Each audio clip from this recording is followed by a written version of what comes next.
sexto ano, galerinha do 100% remoto, do G1, do G2, vamos lá para mais uma aula de geografia? Deixa eu compartilhar aqui meus slides com vocês, certo?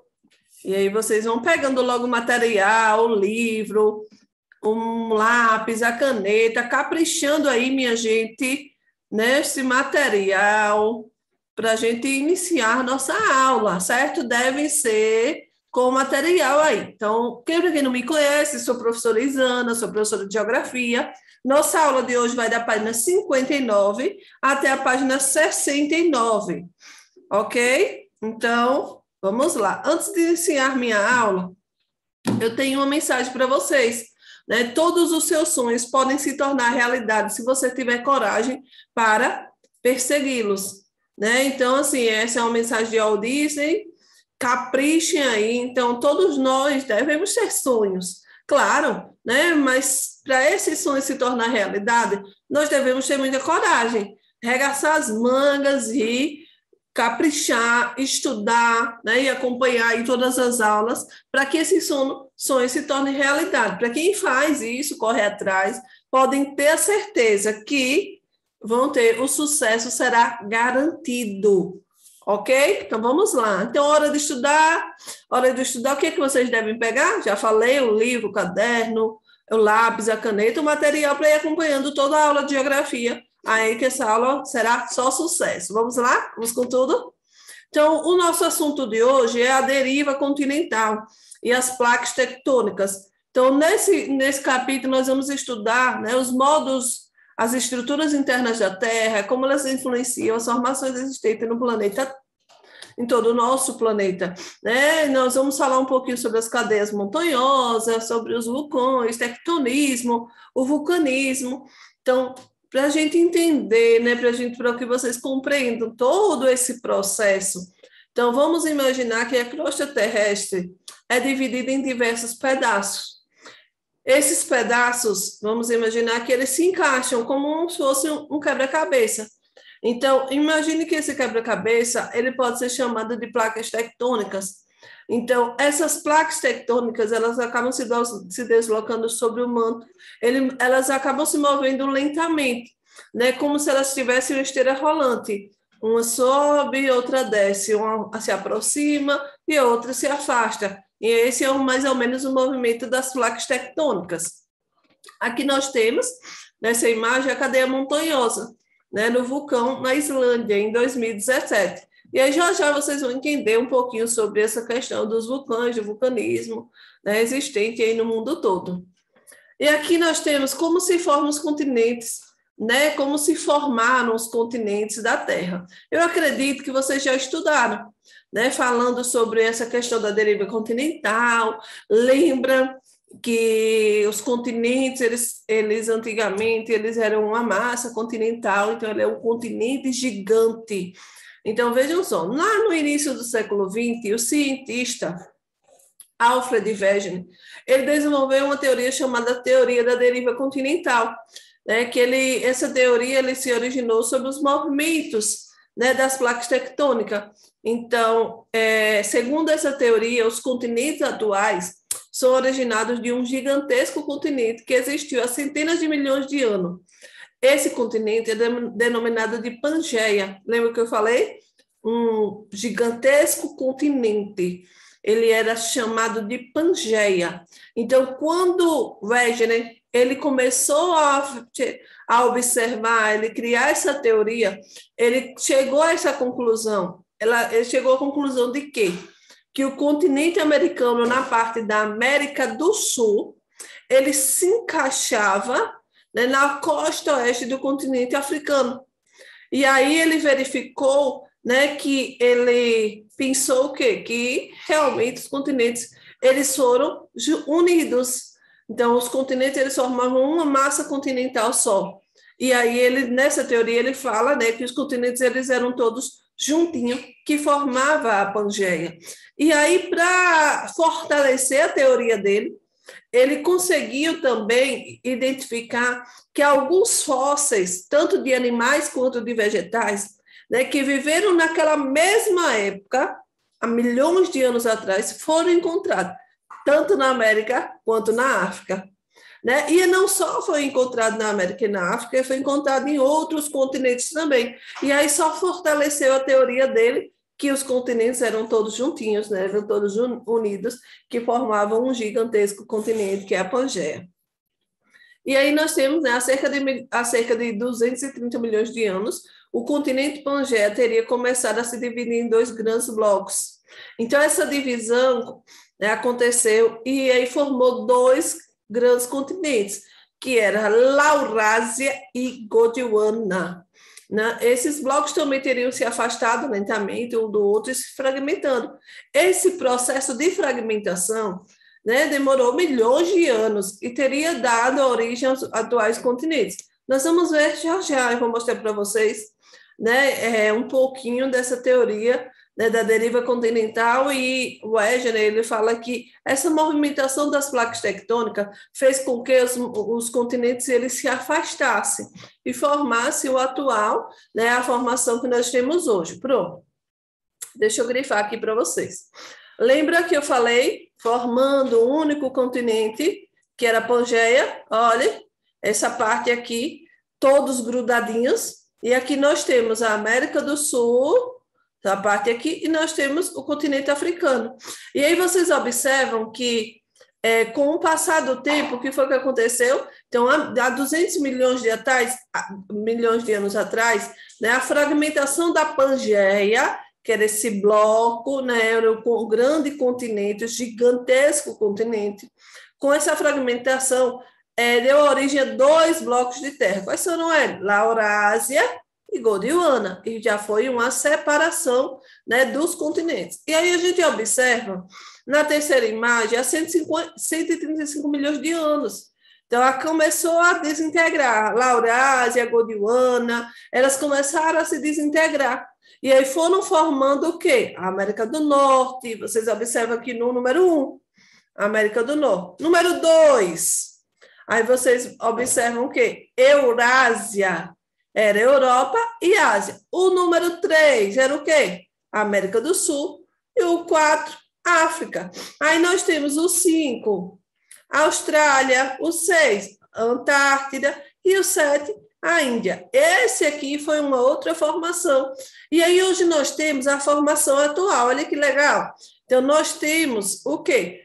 Número 1, né? Nós temos a América do Norte, 2, e aí nós vamos observando, né, que existiu toda uma transformação, toda uma modificação e toda uma evolução da formação dos continentes. Vocês observam que eles eram unidos, e aí depois, com o tempo, com essa questão da deriva continental, a movimentação das placas tectônicas foi fazendo com que os continentes eles se afastassem.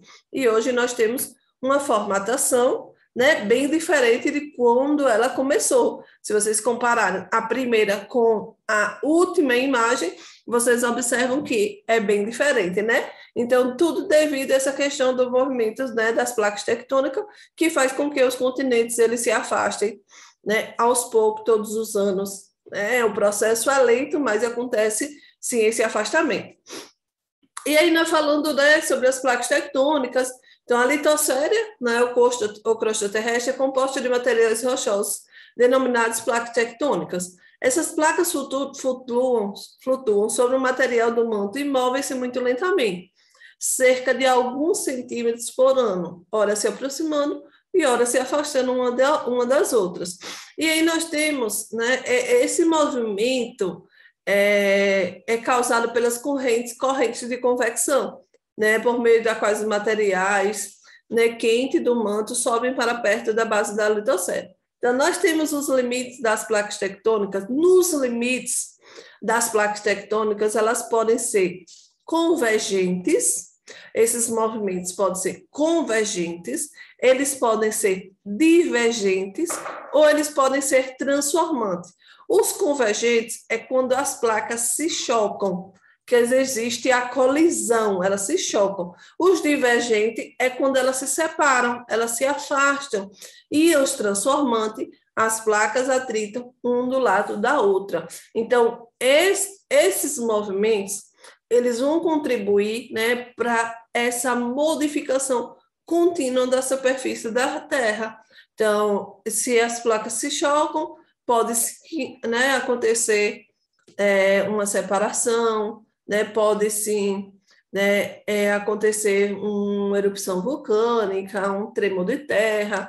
Então, é de acordo com esses movimentos. Aqui nós temos as placas tectônicas, vocês observam aí os limites entre as placas, esses tracinhos vermelhos, os limites entre as placas, e aqui nós temos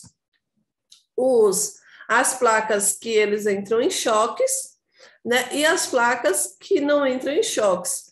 Lembra o que eu falei? Deixa eu fechar aqui. As placas, deixa eu voltar aqui rapidinho para vocês. Calma.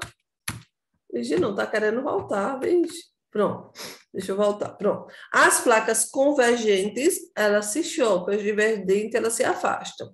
Então, aqui, ó, vou mostrar um exemplo de uma placa divergente. Pronto, aqui, ó, um exemplo de uma placa divergente. Ela se choca, né? Aqui, ó, outra divergente, que ela se choca. No encontro, elas estão o quê? Se chocando. Olha aqui, outra divergente. Deixa eu marcar aqui, outra divergente. E nós temos outra aqui convergente. Essas aqui, elas são convergentes, que elas se afastam, né? Elas não acontece o choque, elas estão se afastando. Então, toda essa questão dessa movimentação das placas tectônicas vai dar um resultado na transformação da Terra, certo? Vamos passando, vamos para o próximo. E a gente observando aqui, olha, só observando, só voltando aqui rapidinho.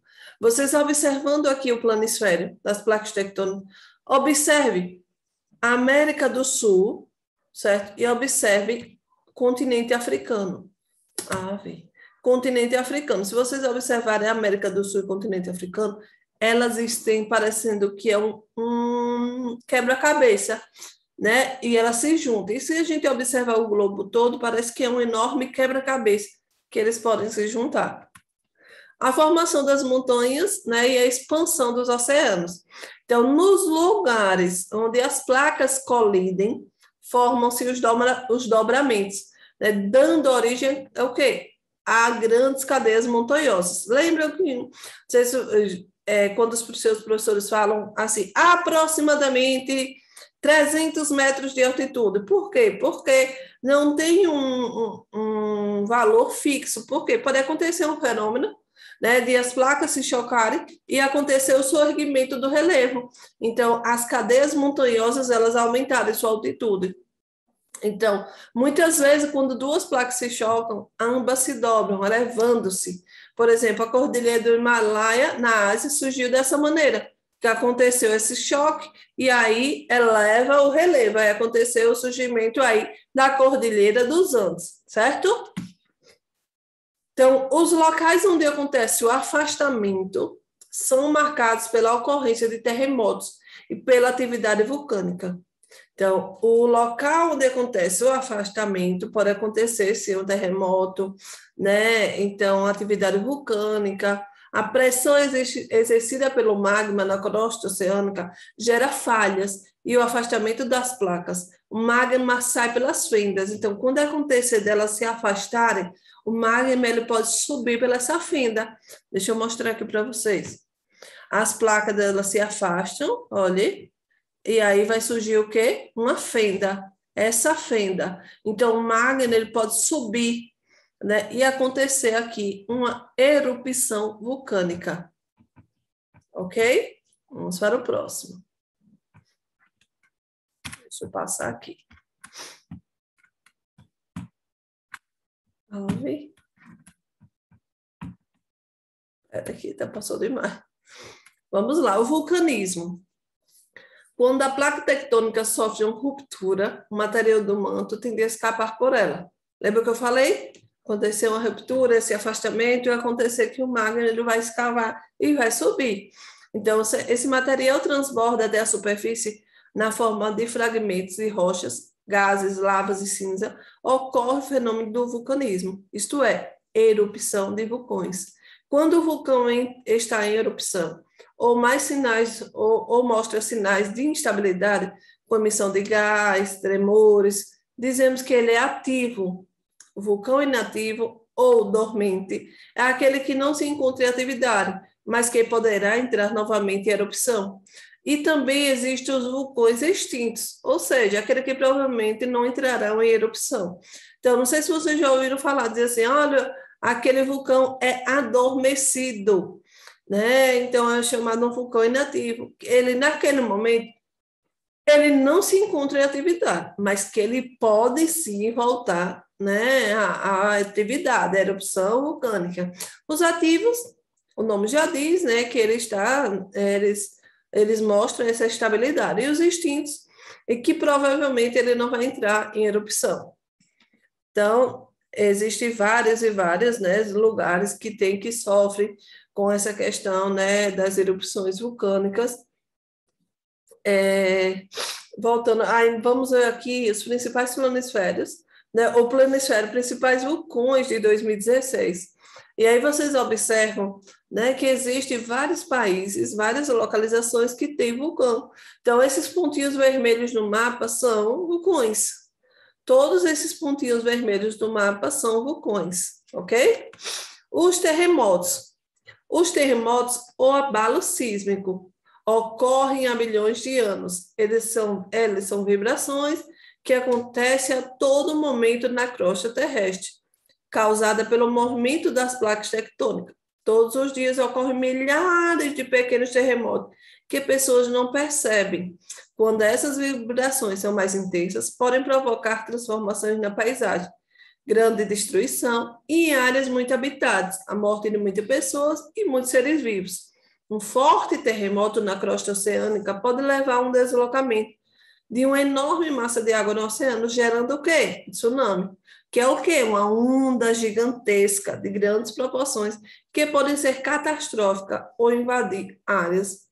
Ao invadir áreas ocupadas pelas pessoas, causando destruição de construções e vitimando as populações das áreas. Então, os terremotos, eles acontecem sempre, né? Eles acontecem há bilhões de anos atrás, né? São vibrações que acontecem a todo momento, né? Acontece muito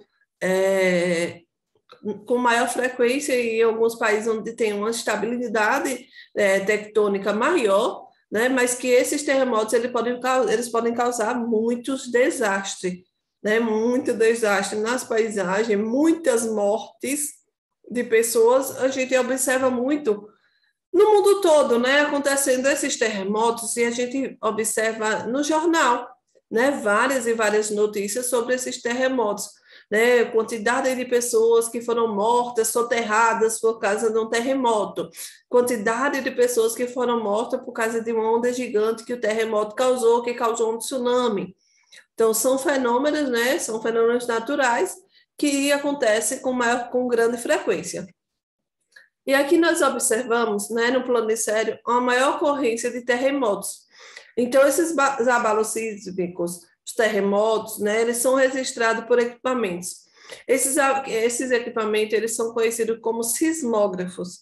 Então, graças a esses equipamentos, e com base em estudo em movimentos plactectônicos, é possível estimar onde existe maior risco de terremoto e buscar prevenir a população contra possíveis tragédias. Então, hoje, a tecnologia está bem avançada, graças a Deus, né, que vem facilitando muito a vida de todos nós.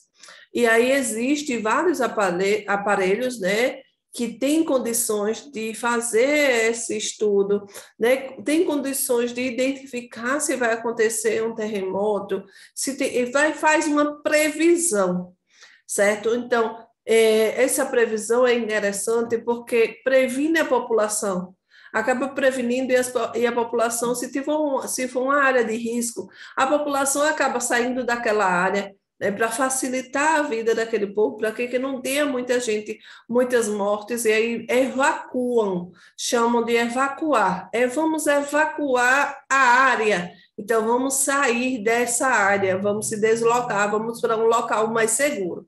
E aí, nesse planisfério, vocês observam, nessas partes de laranja, que existem áreas com maior atividade sísmica. Então, existem várias áreas no mundo todo que têm uma maior ocorrência desses abalos sísmicos, desses terremotos, Aí vocês observam, né, esse todo o traçado aí de laranja em todo o planisfério. E aí nós temos uma parte da América do Norte, nós temos aí algumas partes da América do Sul, que existe essa probabilidade de terremoto, continente africano, pequena parte, continente europeu, asiático, e aí a gente observa que tem uma frequência maior, né, de ocorrência desses abalos sísmicos, desses terremotos. E aqui nós temos os tsunamis, né? Os tsunamis, em japonês, maremotos, de origem latina, são o quê? São ondas gigantescas que podem propagar em velocidade superior a 800 km por hora.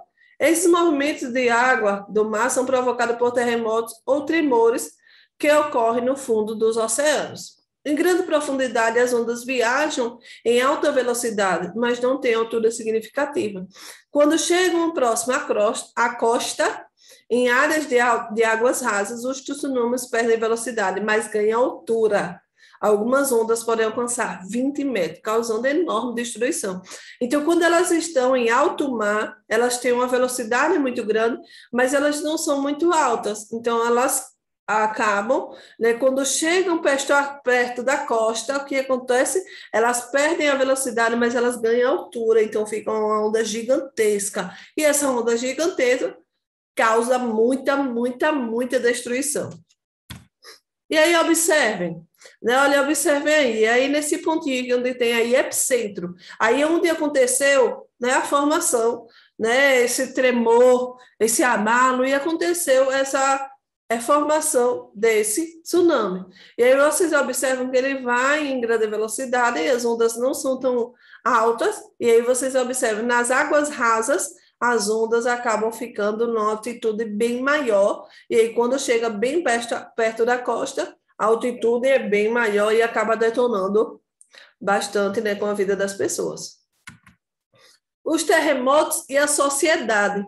Então, a gente não tem condições de evitar um terremoto, né? Não tem condições de evitar, nós temos condições de prever, de saber mais ou menos, né, que vai acontecer, mas evitar, dizer assim, vamos barrar o terremoto, porque a gente tem esse poder, né? A gente não tem esse poder, né? É coisa da natureza. Então, mesmo com esse avanço da ciência, é muito difícil saber com precisão quando e onde eles vão acontecer e qual será a sua intensidade. Então, os especialistas eles fazem assim, uma previsão que pode acontecer, mas saber identificar com toda essa precisão onde vai acontecer, quando vai acontecer, qual a intensidade, não é muito difícil. Então, faz sim uma previsãozinha para tentar minimizar, né, os danos que eles podem causar. Então, uma das estratégias para isso é orientar a população sobre como proceder em eventos como esse. Em muitos países que podem ser afetados, a população recebe treinamento para evacuar os prédios ou se abrigar embaixo de estruturas mais resistentes em caso de abalos. Então, vejam só, no Japão, né, Japão é um país onde existe uma frequência muito grande, né, eles são muito afetados por terremotos. Então, foi o que eles fizeram. Então, com todos os problemas passados, eles fizeram o quê? Eles começaram a construir os prédios novos, né? Eles começaram a construir os edifícios, permitindo com que essa estrutura dos edifícios elas oscilem. Oscilar como? Eles começaram a colocar na base, né, dos edifícios, naquela parte da primeira da estrutura, algumas molas, né, para tentar, alguns amortecedores, para fazer com que o edifício ele faça o quê? Ele tenha uma movimentação. Essa movimentação gera o quê? Para que ele não desabe. Então, ele vai se movimentar para ele não rachar e não desabar. Então, no Japão, nas escolas, os alunos eles têm vários e vários treinamentos para saber como proceder em caso de terremoto. Então, crianças, por exemplo, adolescentes no Japão são treinados a sair correndo, sair evacuar o prédio, porque geralmente as escolas são prédios e aconteceu um terremoto em uma grande magnitude, o prédio vai desabar. E aí as crianças morrem soterradas, né? Os jovens morrem soterrados. Então, a ideia principal é o quê? Evacuar, sair do prédio. Crianças, como crianças ainda elas estão em aprendizado, o que eles fazem? Ensinam a criança a ficar em um lugar, né, onde aquela estrutura seja resistente para um abalo. E aí vocês observam na imagem no livro de vocês aí, eles embaixo da mesinha da carteira, né, uma estrutura resistentezinha, para que, se acontecer um terremoto, um abalo sísmico, aí eles estejam protegidos. Então, aí essas técnicas, né, que eles usaram, que eles estão melhorando, né, essas técnicas são mais resistentes, né, para que não aconteça isso. Por exemplo, vocês observam aí na imagem, olha, equipes de resgates buscam sobreviventes após terremoto de 7,1 pontos na escala Richter. Por isso que o Japão fez, né, e está fazendo. Os prédios novos estão sendo construídos com esse elevado custo, né? Acaba se tornando um custo bem maior, porque investir, né, em toda essa estrutura acaba sendo um custo maior, os prédios ficam bem mais caros, mas acaba melhorando, sim, fazendo com que não aconteça muito esses desastres, né, que acontecem em vários países, né? E aí esse exemplo é o exemplo do México. Em janeiro de 2010, um terremoto causou a morte de mais de 250 pessoas no Haiti, né? Então, assim, a gente observa que acontece muitos terremotos no mundo todo e existem muitos desastres, muitos mortos.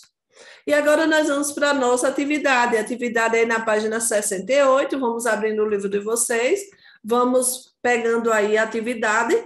E aí, na primeira questão, diz o seguinte: com base em quais evidências o cientista Alfred Wegener chegou à conclusão de que os continentes atuais são originados de um único continente gigantesco? Qual foi a teoria, né? Então, ele observou a costa leste da América do Sul e a costa oeste da África e a existência em continentes distintos dos mesmos tipos de rochas e fósseis, restos de animais, e vegetais também. Segunda questão: como os movimentos das placas tectônicas podem expandir os oceanos e formar montanhas?